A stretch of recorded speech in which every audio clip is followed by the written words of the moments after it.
Pero pagkasama mo ang Panginoon, mapagtatagumpayan mo ang lahat ng bagay. Amen po ba, mga kapatid? Amen. Marami tayong problems. At even sa nung second baby namin, sige sa ulit ko, hindi pa pwede. Nasusinundan na namin. Kasi sabi kasi ng OB ko, sabi niya, Mrs., kung gusto mo pa, dahil 30 na po ako nung nanganak ako sa pangalan. Magte-31 na sana. Kung gusto mo magkanak ulit, sundan mo na agad after 2 years. Kaya sabi ko sasama ko, ako bang malakas ang loob? Sundan na natin. Akala ko ba? Sabi mo noon, ayaw mo na. Dahil nakakatakot mo, operahan. Gusto ko pa. Kawawa naman yung anak ko, wala siyang kalaro. Pero kaya isa pa. Sabi ko sa kanya, sigurado ka, sabi pa nga naman sabi ko, oo, gusto ko pa. Sabi ko naman. Kaya yung pangalawa, pinilit ng mga nurse na mag-pump. Pero mayroon naman, pero hindi ko alam may mga syringe na ginawa sila. At after, I think, 3 months to 4 months, namagana yung breast pump. So, after 5 months, 3 months namaga, and then, meron siyang nana na lumalabas. So, 1 week, Monday to Friday, nagnanana yan, at yung nana niya, hindi mo rin parang syempre, pagka sa ating mga babae, diba, sabi nila, breast cancer. So, sinisiksik ng tao in Jesus' name, nire-review ko. So, lumarating ang time, pinag-pray kami ng pray ni Pastor. At the same time, nagtuturo din po kasi ako sa CNBI, meron kaming fasting every Monday. Meron po kaming fasting, maghapon po yun. Talagang sinasabay ko, nagtuturo ako, at yun yung desire ko, napagalingin ako ng Panginoon, pero parang hindi ko nararanasan yung kagalingan, Lord, ano bang problema? Sabi ko, at meron talagang nana, hindi nagtagal yun ng almost 1 year. At sabi ng asawa ko, natatakot na rin siya siguro, ipa-check up na kaya namin. Hindi naman masama, magpa-check up sa inyo. Okay, parang sige na nga. Sabi ko, kaya pinapunta ko yung nanay ko, pero wala pa rin yung conviction. Sabi ko, I pray. Prayer and fasting ay napakabisa. Sabi ko, napagagalingin ako ni Lord. Sabi ko sa kanya, Amen. Lahat, pag nagpipray kami dalawa, yun yung pinagpipray namin. And by the grace of God, 2 years na. Wala nang nana, magaling na ako by the grace of God. Because our God is faithful to His promises. Na pag sinabi niya, siya ang great physician mo, siya rin talaga ang great doctor ng bawat isa sa atin. Palakpakan natin ang introduction pala na ako. Okay na po ba kayo? Okay, His faithfulness are new every morning. Ibig sabihin, kung tapat siya kahapon, bukas tapat pa rin siya. Hindi yun nagbabago. Kung naging tapat siya sa pangako niya kahapon, naranasan natin, sa tagal na natin naglilingkod sa Panginoon, alam niyo po, dalaga na ako. Kasi by the grace of God, bata pa rin naman ako, nakakilala na rin ako sa Panginoon, pero sa ibang ministry. Pero sabi ko nga, sinishare ko yung kasama nagpunta noon.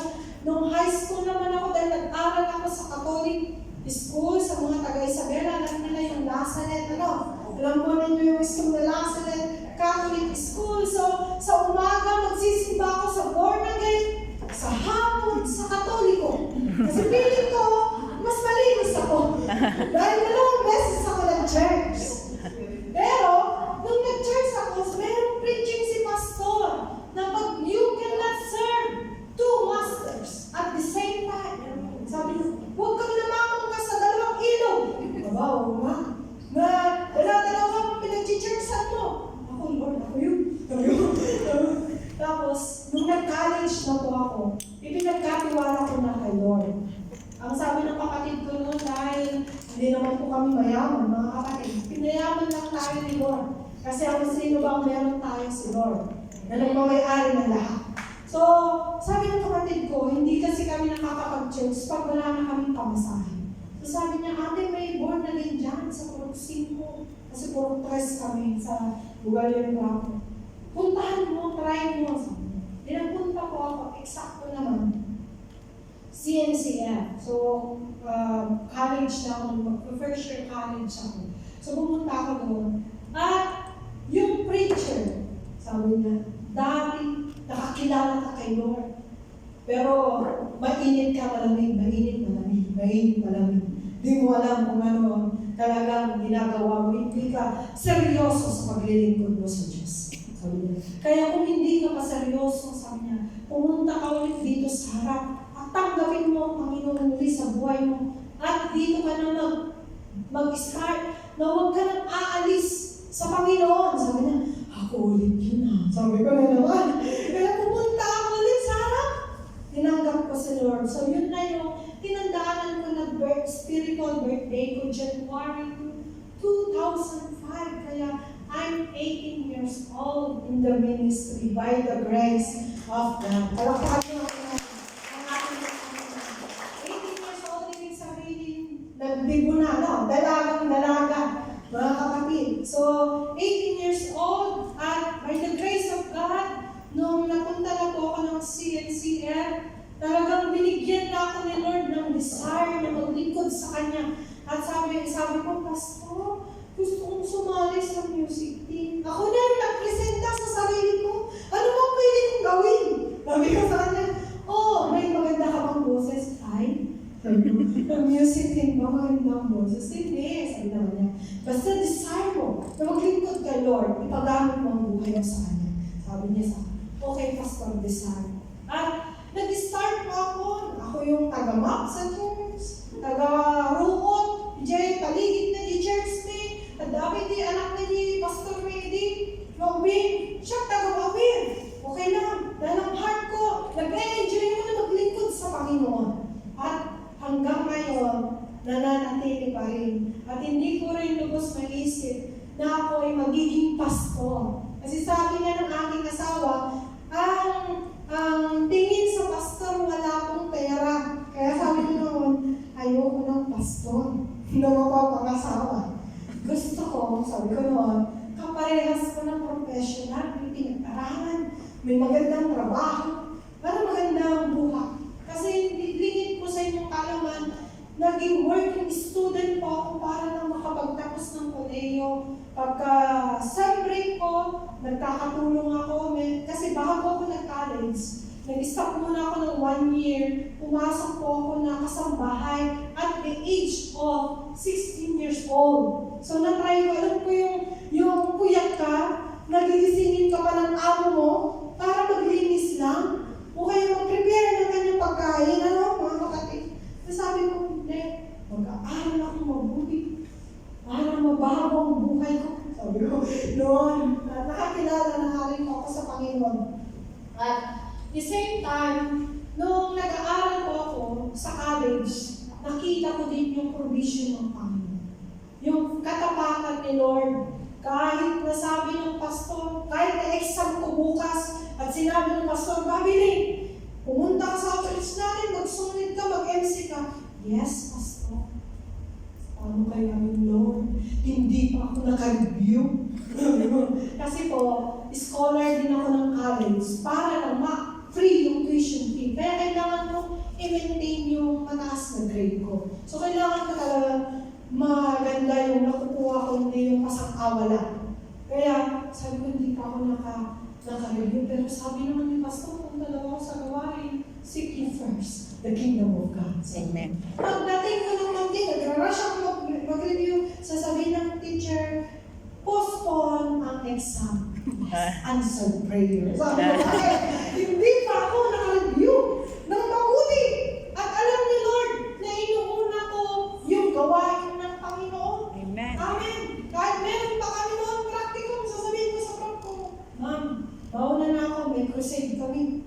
Ano muna yun? Yung practicum, yung crusade. Ma'am, pwede ba? Yung special test na lang ako. Nauna na sila. Kailangan, sabi mo kasi alauna yung practicum natin, alas 3 naman. Hindi pa tayo nag-start. Meron po kasing mga ganun. Pero tinitas din ni Lord yung faithfulness mo sa paglilingkod kay Lord. Pero sabi ko, iwanan ka na. Mauna na ako sa gawain. Pero wala sa mind ko na maglingkod kay Lord. Na magpastor. Na mag-full time. Pero meron talaga siguro plans na maganda sa buhay ko. Kaya umpisa pa lang, Minold na ako ng Panginoon upang gamitin ng ating Panginoon para sa kanyang kaluwalhatian, mga kapatid. Kaya sa aking buhay, talagang ang Diyos ay tapat. Dumating man yung time, sabi pa ng kapitbahay namin, pinipilit niya kasi mag-college, wala naman silang pera. Pero sabi ko, Lord, alam mo ang desire ng puso ko. Pupunta, aalis ako. Sasabihin na lang ng isang member, palabas na kami ng church, mabili mo, kapanay, pasikret, allowance mo, paliskulaan. Oh, hindi na ako, natutuwa naman ako kasi hindi naman ako humingi, hindi naman nila alam, hindi naman ako nagtitestimony na wala akong allowance. Pero may nagbigay, pero God will provide. Amen. The Lord is faithful. At dumarating pa yung time, may pera ako yun na lang. I-times ko nga tayo, kung saan, walang tayo. Yung mga natin ni Lord, be faithful sa pagbibigay.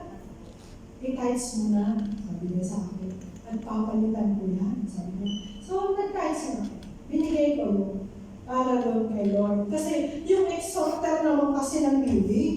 Ang exhortation niya ng giving, yung mag-asawang dumalo, yung asawa niya ay lawyer.